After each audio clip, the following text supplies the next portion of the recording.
ఓం గంగణపతయ నమ. ఐం సరస్వత్యై నమ. క్లీం మహాకాళికాయ నమ. ద్రాం దత్తాత్రేయ నమ. హ్రీం హ్రీం బగలాముఖి దేవ్యై నమో నమ. జయ గురు దత్తాత్రేయాయ నమో నమ. ఓం నమ శివాయ శివాయ గురువే నమ. క్లీం కృష్ణాయ గోవిందాయ గోపీజన వల్లభాయ శ్రీకృష్ణ పరబ్రహ్మణే పరంజ్యోతిషే నమో నమ. శ్రీరామ జయ రామ జయ జయ రామ రామ. యూట్యూబ్ ప్రేక్షకులకి అందరికీ కూడా నమస్కారం అండి. నేను పాలపర్తి గురునాథ్ శర్మ, జ్యోతిషం వాస్తు సిద్ధాంతిని. మీకంతా కూడా గోచారరీత్యా గ్రహాల యొక్క స్థితిగతి కటిక వాటి ప్రభావం అంతా కూడా ఖగోళ శాస్త్ర వీరకంతా కూడా విశ్లేషణ చేసి పరిష్కారం చెప్పడం జరుగుతుంది. గ్రహాల యొక్క సంయోగం ఈ రకంగా ఉంది. ఈ యొక్క గ్రహాల యొక్క స్థితి వాటి ప్రభావం అంతా కూడా మేషాది ద్వాదశ రాశుల వాళ్ళకి ఎటువంటి ప్రభావం చూపబోతున్నాయి అనేది విశ్లేషణ చేయడం జరుగుతుంది. ప్రధానంగా శుక్రుడి యొక్క కారకత్వాలంతా కూడా విశ్లేషణ చేసుకుంటూ ప్రధానంగా గోచారీత్యా శుక్రుడు ఈ రకంగా మీకంతా కూడా శుభయోగాన్ని ఇవ్వబోతున్నాడు విశ్లేషణ చేయడం జరుగుతుంది. ప్రధానంగా శుక్రుడు శని యొక్క ప్రభావం అంతా కూడా ఈ యొక్క గోచారిత్య ఫలితాలంతా కూడా సంపూర్ణంగా విశ్లేషణ చేయడం జరుగుతుంది. ప్రధానంగా చూసుకుంటే శుక్రుడంతా కూడా ఈ యొక్క కళత్రకారకుడిగా చెప్పడం జరుగుతుంది. ప్రధానంగా శుక్రుడంతా కూడా ప్రధానంగా మీకంతా కూడా వివాహాది శుభకార్యాలు జరగాలన్నా, మంచి శుభమైన యోగాలు ఇవ్వాలన్నా శుక్రుడంతా కూడా భోగభాగ్యానికి కారణం అంతా చెప్పడం జరుగుతుంది. ప్రధానంగా శుక్రుడంతా కూడా ఐశ్వర్య ప్రదాతక లక్ష్మీకారకుడిగా చెప్పడం జరుగుతుంది. వ్యాపారంలో అభివృద్ధి కావాలన్నా, వ్యాపారంలో మంచి దక్షత రావాలన్నా, వ్యాపారంలో అష్టైశ్వర ప్రాప్తి ఆకస్మిక ధనలాభం కావాలన్నా శుక్రుడి యొక్క అనుగ్రహం అంతా కూడా మంచిగా ఉండాలి. జాతకరీత్యా చూసుకుంటే శుక్రుడు మిత్రస్థానంలో అత్యంత శుభుడిగా ఉంటాడు. లగ్న చక్ర వేషాత్తు మీకంతా కూడా లగ్నం తెలుసుకుంటే కనుక లగ్నాన్ని చూసుకోండి, లేదు రాశి తెలుసుకుంటే కనుక రాశిని చూసుకోండి. మీకంతా కూడా శుక్రుడు అంతా కూడా ప్రధానంగా మీకు ఆకస్మిక ధనయోగాన్ని ఇచ్చే విధంగా, లగ్జరీ లైఫ్ రిచ్ లైఫ్ అనేది ఇచ్చే విధంగా శుక్రుడు అంతా కూడా కారకుడు అంటాడు. పాండిత్యానికి, వేద పట్టణానికి, ప్రధానంగా మంత్రశాస్త్రానికి అంతా కూడా అష్టైశ్వర యోగం ఇచ్చే విధంగా ఉంటారు. ప్రధానంగా ఎవరైతే కనుక వస్త్ర వ్యాపారాలు చేస్తూ ఉంటారో వాళ్ళకంతా కూడా శుక్రుడు అంతా కూడా అష్టైశ్వర యోగం ఇచ్చే విధంగా ఉంటారు. ప్రధానంగా రత్నాల వ్యాపారాలు కానీ, జ్యువెలరీ బిజినెస్ కానీ, ప్రధానంగా ఇటువంటి కారకత్వాలంతా కూడా శుక్రుడికి అంతా కూడా చెప్పడం జరుగుతుంది. పాండిత్యము, వేద పట్టణం కానీ, ప్రధానంగా మంచి ఎడ్యుకేషన్ అనేది ఉండడం కానీ, మంచి స్కాలర్గా ఉండడం, పిహెచ్డి చేయడం కానీ, ఇట్లాంటి అఖండమైన జ్ఞానాన్ని అంతా కూడా పొందడం అనేది సకల శాస్త్ర ప్రావీణ్యుడిగా చెప్పడం జరుగుతుంది. శుక్రుడు అంతా కూడా భోగభాగ్యాలకు అధిపతిగా చెప్పడం జరుగుతుంది. అష్టైశ్వర్య యోగాలు, రాజయోగాలు సిద్ధించాలన్నా, దేశాన్ని చేయాలన్నా, దేశాన్ని అంతా కూడా సాధించాలన్నా శుక్రుడి యొక్క అనుగ్రహం అంతా కూడా మెండుగా ఉండాలి. ప్రధానంగా కళలకంతా కూడా అధిపతిగా చెప్పడం జరుగుతుంది. లలిత కళలు కానీ, ప్రధానంగా ఈ యొక్క నృత్యం కానీ, గీతం కానీ, ప్రధానంగా పాండిత్యం, కవిత్వం కానీ ఇవన్నీ ఉండాలన్నా శుక్రుడి యొక్క అనుగ్రహం ఉండాలి. ప్రధానంగా కళాత్మకమైన జీవితం జీవించాలన్నా, శరీరంలో కానీ, ప్రధానంగా చూసుకుంటే మంచి నృత్య కళాకారులుగా ఉండాలన్నా కానీ మంచిగా శుక్రుడి యొక్క అనుగ్రహం మెండుగా ఉండాలి. ప్రధానంగా శుక్రుడు అంతా కూడా ఈ యొక్క కారకత్వంతో ఉంటారు కావున మేషాది ద్వాదశ రాశుల వాళ్ళకి గోచారిత్యా శుక్రుడు అంతా కూడా ఈ రకంగా అనుగ్రహం ఇస్తున్నారు. శనీశ్వరుడు అంతా కూడా ఈ రకంగా అనుగ్రహిస్తున్నారు. గోచారిత్య కూడా శుక్రుడు శనీశ్వరుడు అంతా కూడా ప్రభావం అంతా కూడా మేషాది ద్వాదశ రాశుల వాళ్ళకి ఈ రకంగా ఉండబోతుంది. సంపూర్ణ విశ్లేషణ చేయడం జరుగుతుంది. ప్రధానంగా శనీశ్వరుడు అంతా కూడా కర్మఫలదాతగా చెప్పడం జరుగుతుంది. కర్మఫలదాత అయిన శనీశ్వరుడు అంతా కూడా ఇక్కడ కొన్ని రాశుల వాళ్ళకి ఏలినాటి శని ప్రభావం ఇస్తున్నారు. ప్రధానంగా అష్టమ స్థానంలో శనీశ్వరుడు సంచారం అంతా కూడా ఈ యొక్క ప్రభావం అంతా కూడా ఉంటుంది. కొన్ని రాశుల వాళ్ళకి అర్ధాష్టమ శని దోషం అనేది ఇవ్వడం, మళ్ళీ శనీశ్వరుడు యొక్క వక్ర దృష్టి అంతా కూడా కొన్ని రాశి మీద పడుతుంది. ఈ యొక్క కళత్రకారకుడైన ఈ యొక్క శుక్రుడు మరి ఈ యొక్క కర్మఫల శనీశ్వరుడు అనుగ్రహం వల్ల ఈ యొక్క మేషాది ద్వాదశ రాశి వాళ్ళకి ఎటువంటి ప్రభావం చూపిస్తుంది, ఆర్థికంగా వాళ్ళకి ఎటువంటి లాభాలు గణించడానికి ఎటువంటి పరిష్కారం ఆచరించాలి. ప్రధానంగా నవగ్రహాల యొక్క స్థితిగతి సంయోగం వల్లనే అంతా కూడా ఈ యొక్క చతుర్గ్రహ కూటమి, పంచగ్రహ కూటమి, షష్టగ్రహ కూటమి అంతా కూడా గోచారిత్య స్వభావం జరుగుతుంది. ప్రధానంగా ఈ యొక్క సంయోగం వల్ల ప్రధానంగా మేషాది ద్వాదశ రాశుల మీద ఎటువంటి ప్రభావం చూపిస్తున్నాయనేది సంపూర్ణంగా విశ్లేషణ చేయడం జరుగుతుంది. ప్రతినిత్యం కూడా గోమాత సేవ చేసుకోవడం వల్ల సకల గ్రహదోష నివారణ జరుగుతుంది. కులదేవత ఆరాధన ప్రతినిత్యం కూడా ఆచరించాలి. శుక్రుడి యొక్క అనుగ్రహం కోసం ప్రతినిత్యం కూడా మహాలక్ష్మీదేవి ఆరాధన, ఈ యొక్క కనకదార స్తోత్రాన్ని చదువుకోవడం వల్ల విశేషంగా ధనప్రాప్తి లభించడానికి ఆస్కారం ఉంటుంది. బెల్లం పరవణాన్ని మహాలక్ష్మీదేవికి ప్రతినిత్యం కూడా ఈ యొక్క ప్రదోష కాలంలో 6:30 నుంచి 7:30 మధ్యలో అంతా కూడా మహాలక్ష్మీదేవి అష్టకాన్ని చదువుకుంటూ, మహాలక్ష్మీదేవి అష్టోత్తర నామాలు చదువుకుంటూ కానీ, సహస్రనామాన్ని చదువుకుంటూ కానీ ఈ యొక్క బెల్లం పరవణాన్ని అంతా కూడా నివేదన చేయడం వల్ల మహాలక్ష్మి స్థిరనివాసం లభించడానికి ఆస్కారం ఉంటుంది. కలత్రకారకుడైన ఈ యొక్క శుక్రుడంతా కూడా వివాహాది శుభకార్యాలు జరగాలన్నా, వంశాభివృద్ధి కలగాలన్నా, మీకు అన్యోన్యమైన దాంపత్యం కలగాలన్నా, అఖండమైన సుఖ జీవితం లభించాలన్నా, భోగభాగ్యమైన రాజయోగాలు సిద్ధించాలన్నా శుక్రుడు అనుగ్రహం కావాలి. ఇక్కడ కర్మఫలదాతైన శనీశ్వరుడు అనుగ్రహం కూడా మంచిగా ఉండాలి. తద్వారా ఈ యొక్క మేషాది ద్వాదశ రాశి వాళ్ళకి గోచారీత్యా శుక్రుడు శనీశ్వరుడు ఇచ్చే ఫలితాలంతా కూడా సంపూర్ణంగా విశ్లేషణ చేయడం జరుగుతుంది. వీడియో అంతా కూడా చూడండి, మీరు లైక్ చేయండి, సబ్స్క్రైబ్ చేయండి. తద్వారా మీకంతా కూడా ఈ యొక్క ఫలితాలు పరిష్కారం అంతా కూడా మీరు మంచిగా ఆచరించడం వల్ల మీకంతా కూడా మంచి ఫలితాలు రావడానికి ఆస్కారం ఉంటుంది. జగన్మాత అనుగ్రహం వల్ల మీకంతా కూడా అష్టైశ్వర ప్రాప్తి కలగాలని చెప్పి ఆశీర్వాదం చేస్తున్నాం.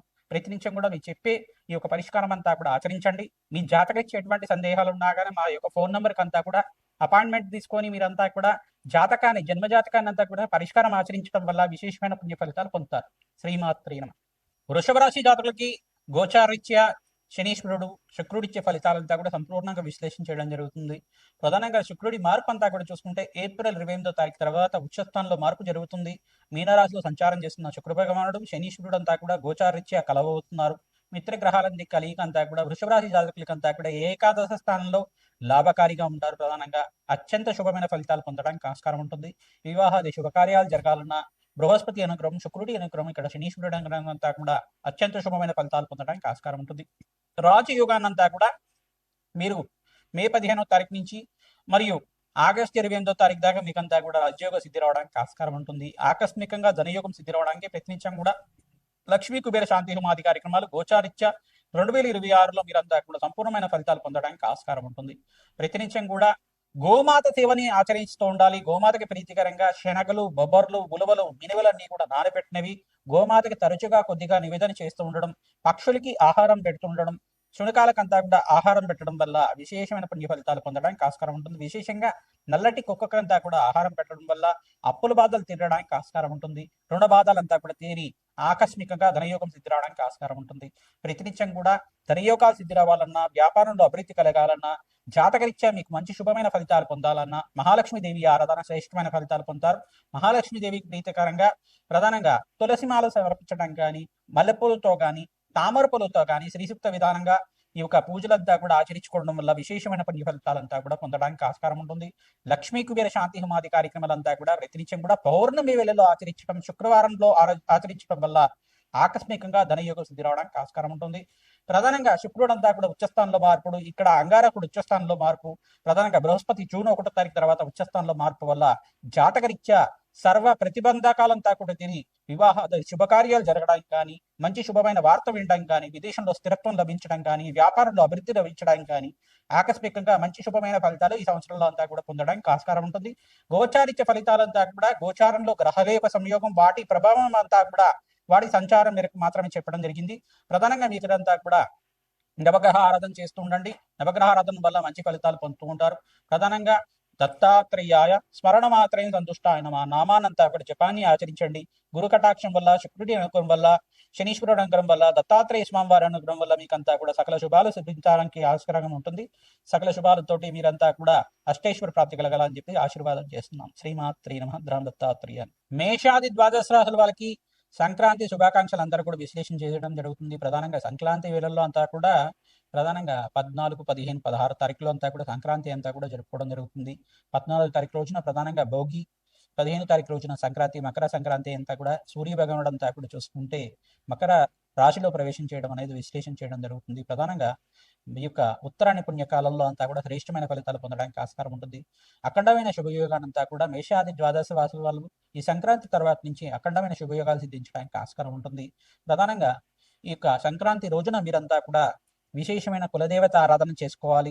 విశేషంగా కులదేవత ఆరాధన చేసుకోవడం వల్ల రాజయోగాన్ని చూస్తారు. మహాలక్ష్మీదేవి ఆరాధన చేసుకోవడం వల్ల భోగభాగ్యాలు, రాజయోగం సిద్ధి రావడానికి, అఖండమైన ఐశ్వర్య ప్రాప్తి కలగడానికి ఆస్కారం ఉంటుంది. ధనయోగం సిద్ధి రావడానికి ఆస్కారం ఉంటుంది.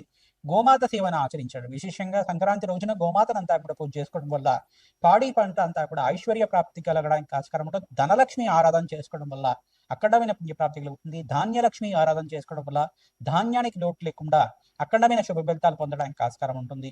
ప్రధానంగా పితృదేవత ఆరాధన చేస్తూ ఉంటారు. సంక్రాంతి రోజున పెద్దల పండుగ అంటారు కాబట్టి పితృదేవత ఆరాధన చేసుకోవడం వల్ల పితృదేవతలంతా కూడా శాశ్వతంగా బ్రహ్మలోకంలో నివాసం ఉండడానికి కానీ, శాశ్వతంగా వైకుంఠ ప్రాప్తి కలగడానికి కానీ, శాశ్వతంగా కైలాస ప్రాప్తి కలగడానికి కానీ, శాశ్వతంగా స్వర్గలోకంలో పుణ్యలోకంలో స్థిర నివాసం ఉండడానికి ఈ ప్రధానంగా ఎక్కువ రోజునే ప్రధానంగా సంక్రాంతి రోజున మాత్రమే ఎవరైతే కనుక ఈ యొక్క పితృదేవత ఆరాధన చేసుకుంటూ ఉంటారు మీకంతా కూడా రాజ్యోగంగా చెప్పడం జరుగుతుంది.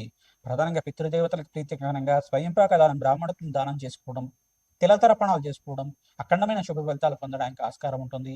ప్రధానంగా పితృదేవత ఆరాధన చేసుకోవడం వల్ల పితృదేవతకు ప్రీతికరమైన వంటకాలన్నీ కూడా నివేదన చేసి గృహంలో ఉండే వాళ్ళు ప్రధానంగా స్వీకరించడం వల్ల అఖండమైన పుణ్య ఫలితాలు పొందడానికి ఆస్కారం ఉంటుంది.